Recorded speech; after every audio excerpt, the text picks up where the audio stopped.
നമ്മൾ ഡെയിലി ഒരുപാട് ആൾക്കാരെ കാണുകയും സംസാരിക്കുകയൊക്കെ ചെയ്യാറുണ്ട് അല്ലേ? അവർ പറയുന്ന എല്ലാ കാര്യങ്ങളും സത്യം ആവണമെന്നില്ല.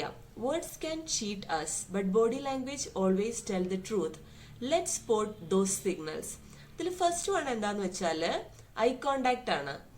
ഒരാൾ നമ്മളോട് സംസാരിക്കുമ്പോൾ വേറെ എവിടെയെങ്കിലും നോക്കി നിന്ന് സംസാരിക്കുകയാണെങ്കിലും അല്ലാണ്ട് ഈ പറയുന്ന ആളുടെ കണ്ണിലേക്ക് എന്നെ ഇങ്ങനെ സ്റ്റെയർ ചെയ്ത് നോക്കി സംസാരിക്കുകയാണെങ്കിലും that is something suspicious.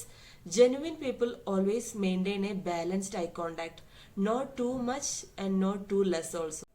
Number 2 gestures ആണ്. ഒരാളോട് സംസാരിക്കുമ്പോൾ നഖം കടിച്ചുകൊണ്ടേയിരിക്കുക, അല്ലെങ്കിൽ തലമുടിയിലൊക്കെ തിരിപ്പിടിച്ചിരിക്കുക, കാലിങ്ങനെ ആട്ടിക്കൊണ്ടേയിരിക്കുക, ഇങ്ങനെയൊക്കെയുള്ള ചെറിയ സൈൻസ് ആളുടെ സ്ട്രെസ്സിനെയും അല്ലെങ്കിൽ ഡിസ്ഹോണസ്റ്റിയെയും ഒക്കെയാണ് ഇൻഡിക്കേറ്റ് ചെയ്യുന്നത്. ഇനി മൂന്നാമത്തെ ടൈപ്പ് ഏതാന്ന് വെച്ചാൽ ക്ലോസ്ഡ് വേഴ്സസ് ഓപ്പൺ പോസ്റ്റർ ആണ്. ഇപ്പൊ നമ്മൾ ഒരാളോട് സംസാരിക്കുമ്പോൾ ആളിങ്ങനെ കൈ കെട്ടി വെച്ച് സംസാരിക്കുകയാണെന്നുണ്ടെങ്കിൽ അതിന്റെ അർത്ഥം ആള് വെച്ച് ഡിഫെൻസീവ് ആണ്, he want to hide something എന്നാണ്.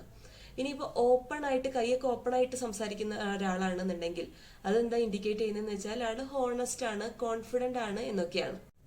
നാലാമത്തേത് വോയിസ് ആൻഡ് ടോൺ ആണ്. ഒരാൾ സത്യം പറയുമ്പോൾ അവരുടെ വോയിസ് സ്റ്റഡി ആയിരിക്കും.